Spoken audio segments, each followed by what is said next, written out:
Vous avez entendu, comme moi, des jours et des jours, des heures et des heures, la nuit, le jour, la nuit, tard dans la nuit, parce qu'on rediffuse, parce que c'est économiquement plus rentable de diffuser que de recommencer.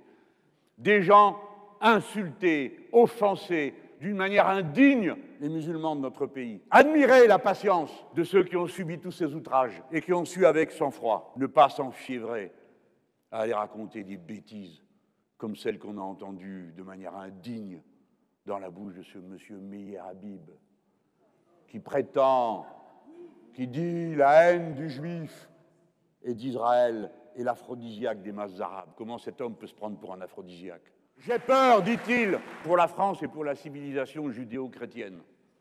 Franchement, c'est ça le sujet? Et personne pour lui dire, monsieur, mais ça, c'est de la propagande raciste. Non, lui non. Alors nous avons cette tâche qui est la nôtre, empêcher l'antisémitisme, empêcher l'islamophobie. Comment faisons-nous? En résistant nous-mêmes, en n'acceptant pas des paroles indignes autour de nous, en n'acceptant pas les comportements indignes, en enseignant à nos enfants, quand ils regardent la télévision, qui leur pourrit le cerveau, qu'on ne parle pas comme ça.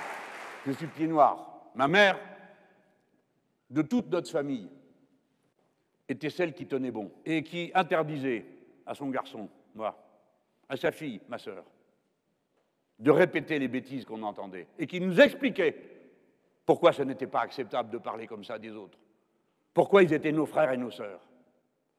Et ça m'a marqué à vie et sans doute aidé à franchir des étapes que sans cela je n'aurais pas franchies, sans le courage de cette femme, en opposition à la mentalité dominante. Et on comprend pourquoi je ne juge pas les miens, je ne juge pas mes anciens. Je comprends qu'ils aient été comme ça, mais je n'en admire que plus ce qu'a fait cette femme. Et je me dis que c'est mon devoir, c'est ton devoir, c'est ton devoir, c'est notre devoir à tous d'être le barrage vivant à la promulgation, à l'extension du racisme, quel qu'il soit, même quand ça coûte.